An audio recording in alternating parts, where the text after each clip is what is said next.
Domingão ele está já de novo aqui conosco, amém? Abra sua Bíblia comigo, por favor. Abra sua Bíblia comigo. Êxodo, livro de Êxodo, capítulo de número 2. E nós vamos ler alguns versículos. Vamos ler do versículo de número 1 até o verso de número 10.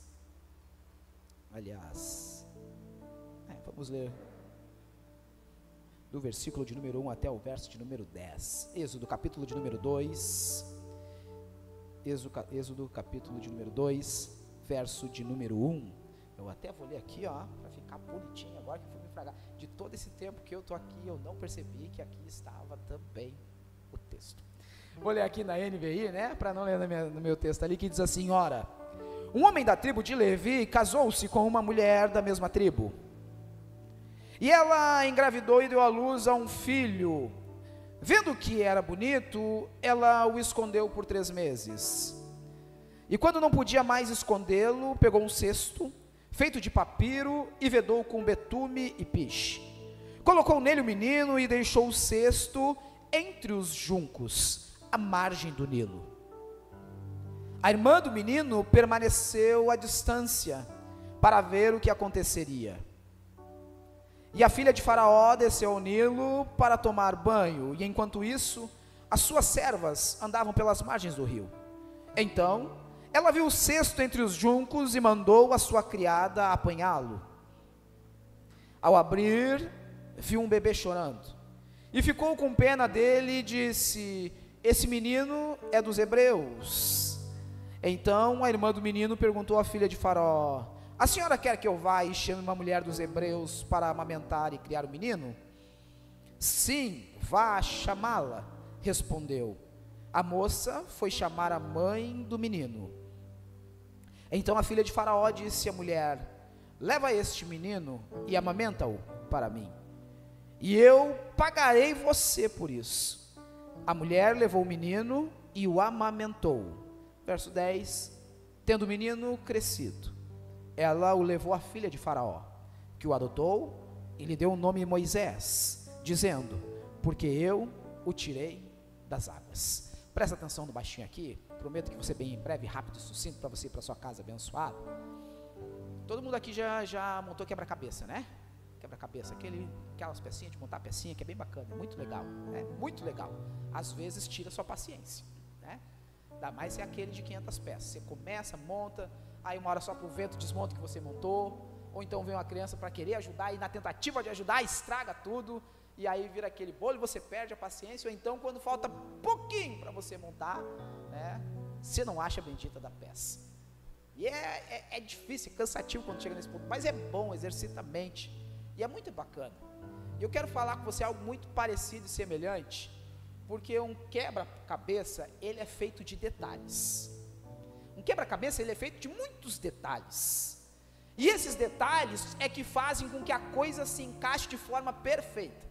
Quem montou quebra-cabeça já depois da vida adulta, já percebeu que tem algumas peças que são exatamente iguais, a cor, a forma, o desenho, você pensa, essa peça cabe aqui, você vai lá e encaixa a peça ali no lugar, só que lá adiante você vai perceber que a peça não era dali, ela é bem igual a outra, que é de outra posição, e a peça da outra posição é que vai caber ali, porque são detalhes, e esses detalhes é que fazem com que a coisa se encaixe. E quando as coisas se encaixam, é que você entende o plano maior, o desenho inteiro. E é isso que eu quero falar com você nessa noite, sobre um Deus de detalhes, porque nós cremos, nós servimos e nós adoramos a um Deus que é um Deus de detalhes, ou os detalhes desse Deus, porque para entender isso aqui, nós estávamos conversando na porta um dia, eu, o Alan e o irmão Fernando, porque o Alan veio e fez uma pergunta assim para mim, para o irmão Fernando: a mãe de Moisés colocou ele no rio, ou colocou ele na margem do rio? E aí por um momento nós ficamos assim com um ponto de interrogação, pensando, puxando a memória, o que estava ali no texto, e eu lembrei, não, foi a margem do rio. Mas a gente não fica só achando, vamos pegar a Bíblia, vamos para a Bíblia. E quando a gente pega a Bíblia, começa a ler e começa a perceber detalhes e minúcias do texto. E olha como a coisa é interessante, Deus pensa em todos os detalhes. O povo hebreu estava vivendo no Egito, estava vivendo lá no Egito. José, já tornando-se um homem grande no Egito, já notório no Egito, começa a trazer família, a família chega e traz outros hebreus, e vai chegando aquele monte de hebreu, e tem um problema com os judeus, ou com os hebreus, porque onde eles chegam, tendem a se estabelecer, e quando eles se estabelecem, é incrível, eles crescem muito, e foi isso que aconteceu. O povo, depois de José, chega no Egito, e começa a crescer de uma forma muito grande ali dentro do Egito, muito grande, e levanta-se faraó, levanta outro, levanta rei, levanta outro governador, até que Êxodo capítulo de número 1, vai dizer que se levantou um faraó, que não conhecia a história de José. Até esse homem, todo mundo sabia quem era José, o hebreu, todo mundo sabia quem ele era, a história dele, o que ele fez, todo mundo sabia, só que levantou um, que não conhecia a história de José, quem foi José, esse não conhecia. Só que ao assumir o reinado do Egito, ele observa e vê que os hebreus são um povo muito grande, a ponto da Bíblia dizer, e sair a expressão dele dizendo, que o povo era maior que o próprio povo do Egito. Era tanto hebreu morando no Egito, que esse rei, esse faraó, ele observa e diz assim, olha, meio complicado esse negócio, tem mais gente deles do que nós, é melhor a gente montar uma estratégia para dominar esse povo, porque senão, se eles decidirem, eles tomam o reinado de nós, eles acabam com o nosso governo. A estratégia primeira que ele vai pensar é o seguinte, e perceba e preste atenção no que eu vou dizer para você aqui, essa é uma estratégia do diabo, é uma estratégia maligna. A estratégia que ele vai pensar faz o seguinte, mata todos os meninos, nasceu filho homem, mata todo mundo, e essa é a ordem que ele vai dar para as parteiras. Ele dá uma ordem às parteiras, olha, se nascer algum hebreu, menino, mata. Acontece que entre essas parteiras haviam duas hebreias, mulheres de Deus, que elas olharam e disseram assim, não tem como é que eu vou matar? A Bíblia diz que as duas temiam a Deus, o nome de uma era Puá, e a Bíblia diz que as duas temiam a Deus, e elas olham e vão dizer, não tem como matar, como é que eu vou matar? Eu temo a Deus, vou matar o povo de Deus, e elas não matam. E quando o faraó chama e pergunta, por que vocês não estão matando os filhos dos hebreus? Qual é a razão de não matar esses meninos? Elas, com muita sabedoria, elas dizem, olha, o negócio é o seguinte, as hebreias são muito espertas, elas dão a luz primeiro, depois elas vêm comunicar, então quando a gente chega, o menino já nasceu, já está ali, a gente não mata. Então, esse faraó, ele tem a seguinte ideia, olha como o diabo é sujo, ele trabalha no princípio de eliminar aquilo que pode crescer, gerando até, tentando gerar um tipo de infertilidade ou de continuidade. Ele diz, já que não dá para matar só das hebreias, vou acabar com todo mundo. Todos os homens que nascerem, seja hebreu, seja egípcio, vão acabar. Nasceu o homem, a responsabilidade é sua, pega seu filho o homem, bota numa cesta e joga no Nilo. Essa era a ordem. Não era para largar só filho de hebreu no Nilo. Nasceu filho homem, pega todos eles, coloca no Nilo e deixa aí que é para morrer afogado. Todos os filhos homens, porque um homem queria o poder e tinha medo de qualquer outro homem que pudesse nascer e tomar a sua posição. Então nasceu o homem hebreu, vai para o Nilo. Nasceu o homem egípcio, vai para o Nilo. E é esse cenário que Joquebede se percebe grávida. Ela, quando engravida, ela sabe que se for menino, diferente hoje, né? As irmãs vão lá, fazem ultrassom, fazem eletro, fazem o, como é que é aquele aquele da nuca, não lembro o nome, morfológica, né? As irmãs fazem tudo hoje para poder ver, aquele monte de imagem do bebê, chega até a colocar na parede, ou guardar na pastinha, aquele monte, diferente de hoje, né? As irmãs iam ter filho e esperar quando nascesse. Ou se não, como faziam os antigos, alguns aqui são antigos, tipo eu, vão lembrar que falava do formato da barriga, né? Se é assim, se é assado é menino, se é desse jeito é menina, né? É assim que tinha que ser, mas ela não tinha a certeza do que seria seu filho, mas ela tinha uma certeza. Nasceu homem, vou ter que jogar no Nilo. E quando nasce Moisés, aí nós chegamos no capítulo de número 2. Chegamos no capítulo de número 2, quando nasce Moisés, a Bíblia diz que ela veio e vê que seu filho é bonito, e quando ela percebe que ela é bonita, ela, não vou matar meu filho, porque nenhuma mãe quer matar o seu filho, e ela não tinha compromisso nenhum com o faraó, então eu não vou matar meu filho. o que ela faz nesse momento é traçar plano. E é tudo que Deus precisava para gerar o milagre. Deus precisava de um plano, uma cesta e uma menina. Foi tudo que Deus precisou. Ela bola um plano, ela pega o menino, ela viu que não podia mais esconder o menino, já amamentava, não podia mais esconder, ela pega o cesto, faz, prepara, como se fosse jogar no Nilo, ela betuma ele com um pinche, deixa bem bonitinho, como se fosse uma arquinha pequenininha, um cesto vedado, bota o menino dentro e chega a hora de botar no Nilo, mas o plano dela não é jogar no rio, o plano dela é deixar em algum canto para ver o que aconteceria. Então ela pega o cesto e ela coloca ali pertinho dos juncos, junco, aquele negócio lá, ali tem bastante, lá quem já foi por ali, né, aquele monte de negócio grande, joga ali no meio do junco, porque se está no meio do junco não vai correr com a água, se largou ali no meio não vai descer rio abaixo, ela larga ali no meio, só que ela não largou só uma cesta no junco, ela olha para a filha e diz, tu não, você fica aqui, e dá uma olhadinha para mim, para ver o que vai acontecer, e aqui entra o que é maravilhoso sobre o nosso Deus de detalhe. Deus só precisa que você tenha um plano, porque dos detalhes para que as coisas aconteçam, deixa que é com Ele.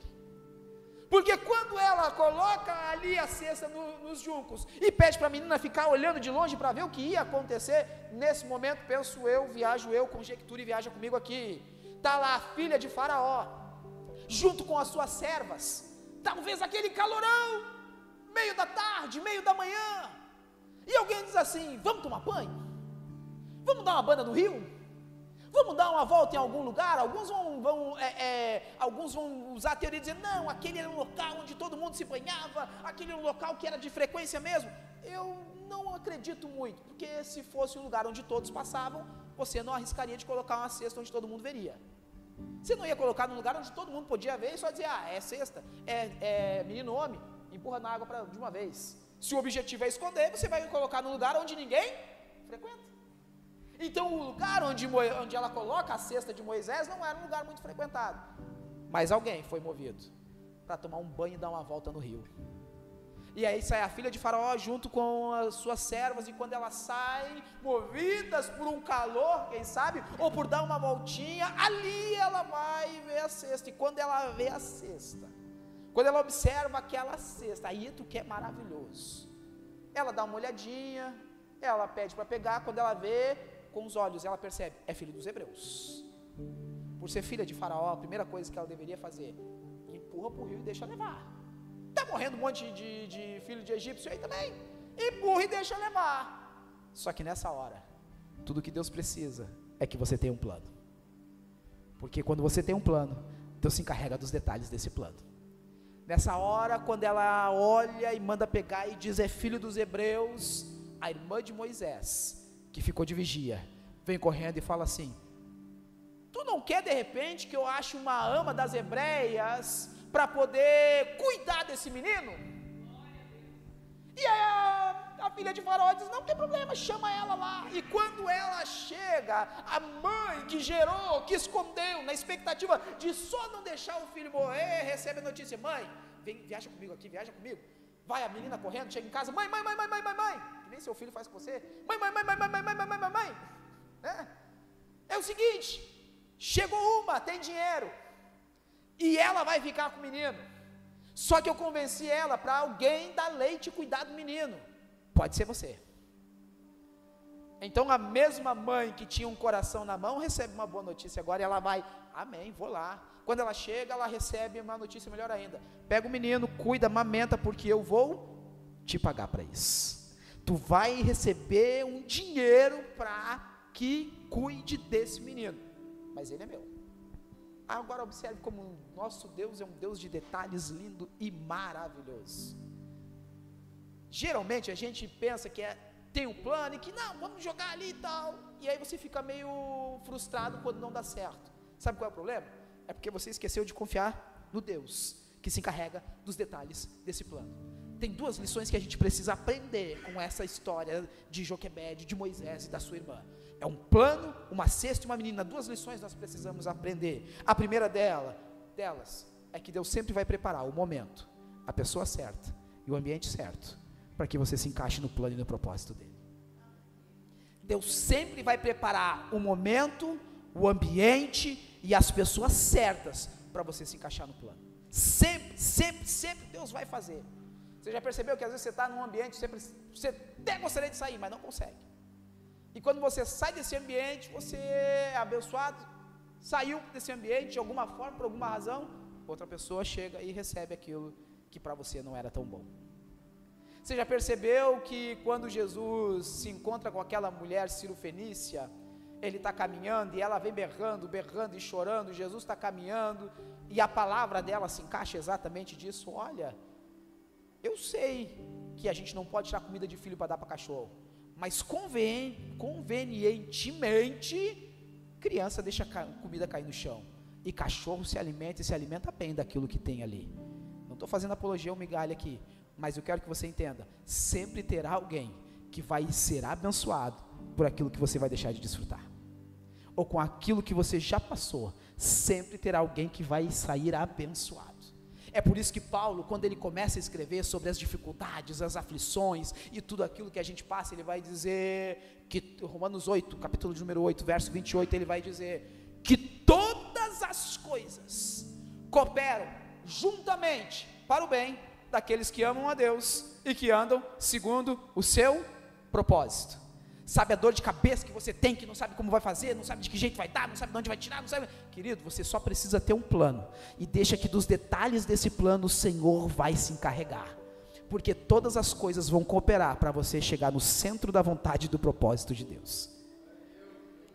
Às vezes a gente passa por turbilhão, por dificuldade, por problema que a gente nem entende, e aí quando chega lá no final, obrigado Deus, agora eu entendi, é que nem um memezinho que a gurizada bota lá, né? Agora eu entendi, agora eu compreendi, agora que eu já passei. Mas se você tivesse com os olhos atentos no céu, você iria entender, Deus tem algo preparado. Deixa eu dizer isso para a sua vida nessa noite, Deus vai se encarregar de todas as coisas para que você se encaixe no propósito dele. Só prepare o plano, querido, só sonhe, só ore, deixe que Deus se encarrega dos detalhes. Você preparou o plano e diga, Jesus está aqui na tua presença, agora é contigo, porque daqui eu não posso fazer mais nada. Você precisa aprender essa primeira lição com essa mulher, tem um plano, bote na prática e deixa, Deus vai se encarregar desses detalhes, é Ele, é com Ele, tudo é com Ele. Se precisar mover o coração de alguém, Ele vai mover. Se precisar levantar recursos das mãos de alguém, Ele vai levantar. Se precisar abrir uma porta para você, Ele vai abrir. Se precisar tirar você de um ambiente, Ele vai tirar. Mas você precisa apenas confiar no plano e o propósito que Deus pode fazer sobre a sua vida. A segunda lição que eu quero que você entenda e aprenda comigo, e eu já disse que ia ser bem rápido e sucinto hoje, eu quero que você entenda e aprenda isso comigo não, com a palavra de Deus, está no verso de número 9 e 10. Nos versos de número 9 e 10, aquela mulher que só não queria perder um filho, ela só não queria perder um filho, ela não queria ver o filho dela morrer, ela só não queria largar o filho no rio, ela só não queria abrir mão daquilo que ela tinha ganhado, daquilo que ela tinha gerado, de tudo aquilo que é, todo aquele sentimento e amor que ela desenvolveu, ela só não queria perder aquilo ali. Aí quando ela traça o plano e coloca ali, a única expectativa que ela tinha com esse plano era, meu filho vai ficar vivo, era a expectativa dela, que ele não morresse. Só que aí chega o que é maravilhoso sobre o nosso Deus, que é um Deus de detalhe. A segunda lição que você precisa aprender, todo propósito que Deus gera, Ele sustenta. A primeira coisa é que Ele prepara ambiente, lugar e pessoas. A segunda é que o propósito que Ele gerar, Ele vai sustentar. Então o que Ele gerar no seu coração, na sua vida, de propósito dEle, fica tranquilo, Ele vai sustentar isso. Deus vai dar um jeito para fazer com que as coisas se formem. Verso de número 9 e 10, vai dizer que a menina só fala, eu arranjo uma ama, ela ia de graça. Só que quando ela vai até para cuidar de graça, a resposta daquela mulher é, faz tudo o que tu vai fazer, só que eu vou te pagar. Pensa comigo aqui, alguém dizer para você, vai, faz aquilo que está no teu coração, que Deus plantou no teu coração, porque eu vou subsidiar tudo isso. Seria bom, né, Anne? Dizer assim, Deus colocou no meu coração de fazer isso aqui, eu vou fazer. E alguém vai dizer: eu banco. Aquilo que Deus gera, o Senhor sustenta. Aquilo que o Senhor gerar em você, Ele vai dar jeito de sustentar. Ah, como assim? Vou para a Bíblia. Esdras e Neemias vivem mais ou menos o mesmo tempo. O povo está escravizado, o povo está lá sofrendo, só que eles já estão bem. Acontece que Jerusalém, vamos para Neemias, Jerusalém está lá destruída, com o muro quebrado, porta queimada. Vai um homem chamado Anani, ele chega diante de Neemias, e quando Neemias pergunta: como é que está o povo? Como é que está a nossa gente que ficou por lá? Anani diz: cara, está ruim, está feia a coisa. Portão queimado, templo destruído, muro quebrado, e quem ficou lá, quem não morreu doente, não morreu de fome, está lá passando necessidade. A notícia, quando chega no coração de Neemias, começa a gerar uma dor, e essa dor começa a gerar nele um propósito: eu quero ajudar na reconstrução de Jerusalém. E quando ele decide ajudar na reconstrução de Jerusalém, ele vai até o rei olha para ele e pergunta: está triste por quê? O que tu quer que eu te faça? Ele diz: como é que eu vou estar alegre? Meu povo está lá, está morrendo, destruído. Se eu achar graça aos teus olhos, me deixa ir lá restaurar a cidade. O rei olha para ele e diz: tá bom, quanto tempo tu leva? Ele dá um prazo, só que aquilo que Deus gera, Deus sustenta. O que Deus gera, Deus sustenta. Quando ele dá prazo, Artaxerxes diz, olha para Neemias e diz: tu pode ir, só que tu não vai sozinho. Pega a carta, pode ir, porque vai ter general que vai contigo, vai ter exército que vai contigo, vai ter material que vai contigo, e tudo que for necessário para a reconstrução da cidade, eu vou te dar. Porque aquilo que Deus gera, Ele sustenta. Esdras tem a mesma situação. Esdras também está vivendo no mesmo período, e nesse momento Deus levanta ou move o coração de Ciro, e diz: olha, o Deus de Israel é o Senhor, e eu estou dando oportunidade para todos aqueles que creem nesse Deus, que voltem para Jerusalém. E todo mundo fica alegre, principalmente os sacerdotes: vamos voltar para casa, acabou o cativeiro, vamos voltar para lá. Vamos voltar para onde? Para aquilo que está destruído. Só que aquilo que Deus gera, Deus sustenta. Quando ele diz: vocês podem voltar, e quem for voltar, fica tranquilo, porque vai ter ouro, vai ter prata, vai ter madeira, vai ter navio, e vai ter gente para trabalhar, porque aquilo que Deus gera, o Senhor sustenta. Se prepare, Deus vai gerar e colocar sonhos em você, planos em você, mas aquilo que o Senhor gerar, Ele vai sustentar. Só não confunda aquilo que Deus gera com aquilo que você quer. Tem uma diferença grande entre aquilo que eu quero, meu ego quer, meu orgulho quer, minha vontade quer, é uma coisa. Peça para Deus lhe dar graça e condição. Agora, quando Deus gera algo dentro de você, querido, fique tranquilo, Deus vai sustentar cada detalhe desse plano. Você crê em um Deus de detalhes? Você crê em um Deus que é poderoso para fazer e para realizar? Você crê num Deus que tem poder para fazer todas as coisas, só que você não vê, é você que não percebe. E sabe qual é o nosso problema? A gente muitas vezes está igual Tomé, e nada contra você ser igual Tomé. Eu quero ver primeiro Jesus, para depois eu crer. Só que a ordem com Cristo é: primeiro você crê, depois você vê. Você só precisa confiar em um Deus que pode, nos seus detalhes, gerar milagres sobre a sua vida e sobre a sua história. Fica de pé comigo aqui, eu já vou encerrar, nós já vamos orar nessa noite. Sabe o que viajo eu? Viaja comigo que nós vamos encerrar agora o capítulo, até o versículo de número 10. Ela recebe a notícia, pega o menino, vou traduzir em minhas palavras, vai cuidar do teu filho, só que tu não vai só cuidar do teu filho, eu vou te bancar para te cuidar do teu filho. Só que o menino cresce, guardado, protegido, livre de todo mal, ele cresce. Só que quando ele cresce, quem tem filho grande aqui sabe que depois que cresce dá trabalho, o custo aumenta e a coisa fica difícil. Só que na hora que a coisa ficou difícil, é hora de entregar o menino. Talvez ela pudesse pensar: vai ficar comigo agora, vai ser complicado, como é que eu sustento? Só que é a hora de entregar. E na hora de entregar, ela entrega nas mãos de quem sustentou o propósito desde o início. E a pessoa que sustentou o propósito desde o início, ela vai cuidar sustentar e ensinar esse mesmo propósito até o seu final.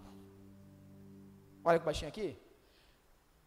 A mesma mulher que sustentou pequeno, sustentou quando grande. Quando ela sustenta quando grande, mal sabe ela, Deus é um Deus de detalhes, amém? Deus é um Deus de detalhes. O mesmo dinheiro que deveria ser usado para suprimir, para pressionar, para espantar, para dividir, para matar, é o dinheiro que sustenta. E esse dinheiro que sustenta o propósito gerado por Deus. E esse propósito gerado por Deus é quem gera libertação de toda uma nação. Aquilo que Deus vai plantar em você, aquilo que Deus vai gerar em você, o propósito que Deus quer gerar na sua vida, Ele vai sustentar, mas isso vai chegar para abençoar a vida de alguém. Você crê num Deus de detalhes. Olha o meu problema no casamento, o que isso tem a ver? Você crê em um Deus de detalhes. Meu problema é na saúde, o que isso tem a ver? Sim, você crê em um Deus de detalhes. Mas o meu problema, ele é financeiro, o que isso tem a ver? Sim, você crê em um Deus de detalhes. Não se espante, porque daqui a pouco alguém vai sair de uma oportunidade para que Deus possa abrir essa porta para você. Não se espante, porque daqui a pouco seu esposo vai ter problema no seu trabalho, para que ele chegue em casa, em vez de ficar sentado na rede social, ele queira sentar, bater um papo e desabafar e orar com você. Não se espante se a sua esposa um dia você chegar e ela estiver cansada, triste, brava, e você não entendeu o que é, e ela está ali cabisbaixa. Talvez seja Deus perturbando, tirando a paz dela, para que ela se abra o coração para ter um diálogo e um conserto com você. Não se espante se seu filho chegar em casa, talvez bravo, talvez irado, querendo quebrar até a parede. Talvez seja Deus trabalhando nos detalhes, para que você possa demonstrar: meu filho, eu estou contigo, vem cá, pai e mãe estão com você para aquilo que for necessário. Você crê e serve a um Deus de detalhes. Sabe os sonhos que Ele colocou em você, os planos, os projetos que Ele colocou em você, sabe aquilo que Ele gerou no seu coração? Entrega na mão dEle, se esconda nele, e diga: Senhor, foi Tu que gerou, eu entrego para Ti, para que Tu possa cuidar disso em cada detalhe. Mas é só eu, não tem ninguém na minha casa, não tem ninguém na minha família, ninguém entregou a vida para Jesus até hoje. Não se esqueça, você crê e serve a um Deus de detalhes, porque talvez seja apenas o seu jeito crente de ser que vai gerar no coração deles o desejo de conhecer a esse Deus. Talvez seja apenas aquilo que eles vão ver de investimento de Deus em você que vai gerar a libertação e a transformação na vida deles. Eu falo e ninguém ouve, eu tento orar e ninguém quer, eu convido para vir para o culto e ninguém quer.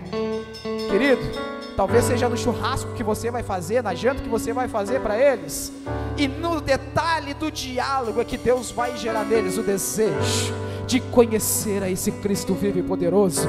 Você crê em um Deus de detalhes. Feche seus olhos, eu quero orar com você nessa noite, porque talvez você não esteja vendo os detalhes, talvez você não esteja vendo Deus agir ao seu favor, talvez você não esteja vendo Deus agir em favor da sua família, da situação, da resposta que você tem pedido. Eu ainda creio em um Deus de detalhes. Deus está trabalhando nas minúcias, e esse tempo difícil que você talvez esteja passando, seja o trabalhar de Deus para algo maior que Ele queira te levar. Esse tempo confuso que talvez você esteja passando, é Deus querendo te levar a propósitos maiores. Esse momento de perda que você talvez esteja passando, confia, Deus está querendo te levar a momentos maiores.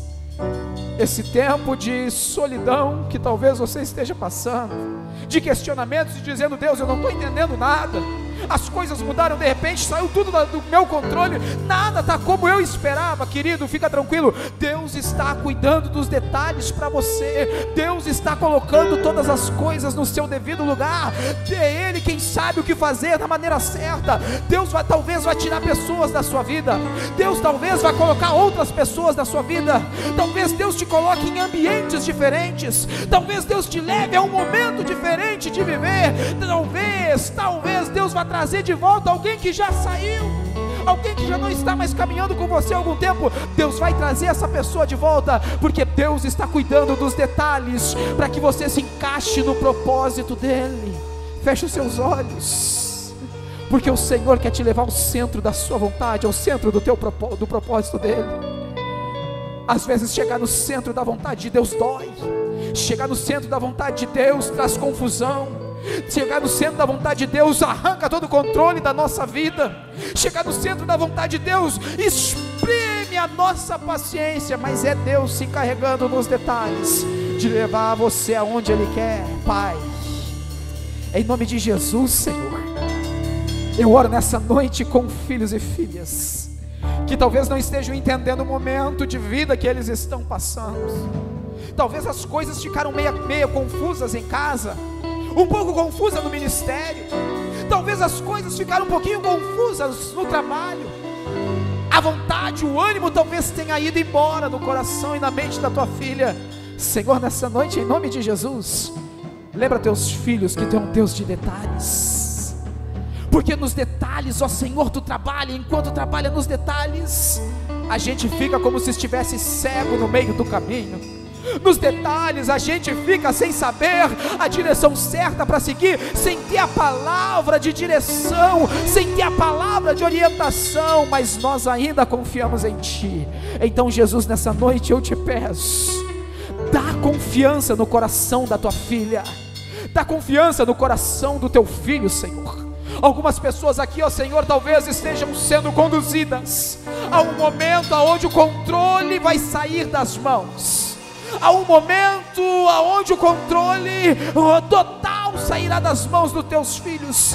Lembra eles nesse momento, Espírito Santo, que são os teus detalhes agindo, é tu agindo nas minúcias na família, é tu agindo, Senhor, nas minúcias no casamento, é tu agindo nas minúcias, ó Senhor, no relacionamento com os filhos. Talvez, ó Senhor, o diálogo esteja acabando, as coisas vão mudar para que o diálogo volte, em nome de Jesus. Senhor, talvez a saúde esteja abalada, as dores chegaram, o diagnóstico ruim chegou, Senhor, que esse detalhe seja apenas um detalhe a ser passado, seja apenas um momento para ser testemunhado, em nome do Senhor Jesus. Sustenta, Pai, mostra que Tu é Deus que sustenta aquilo que Tu gera. Tem sonhos que foram engavetados porque não foram compreendidos, tem projetos que foram deixados porque não foram entendidos, Senhor, tem trabalhos que foram abandonados de lado, tem, ó Senhor eterno, planos que foram deixados de lado, porque teus filhos não entenderam que é necessário o teu detalhe para que haja o sustento. Reaviva o desejo da execução, reaviva o plano, Senhor, reaviva o projeto, reaviva o sonho, Senhor eterno, e mostra, é Tu quem sustenta aquilo que é necessário. Ei, provisão virá sobre a sua vida, provisão virá sobre os seus projetos e sonhos, provisão virá sobre aquilo que você quer fazer para o Senhor. Deus vai prover, queridos, não é no seu tempo nem na sua forma, mas Deus vai prover, queridos. Pode preparar tudo de novo, pode pegar apostila, pode pegar Bíblia, pode pegar EVA, pode pegar folheto, pode pegar tudo que você idealizou. Deus vai preparar o sustento para tudo isso. Pode organizar o chá, porque Deus vai preparar o sustento para tudo isso. Pode preparar o jantar, Deus vai preparar o sustento para tudo isso. O que Ele vai gerar em você, Ele vai sustentar até o final. Aleluia.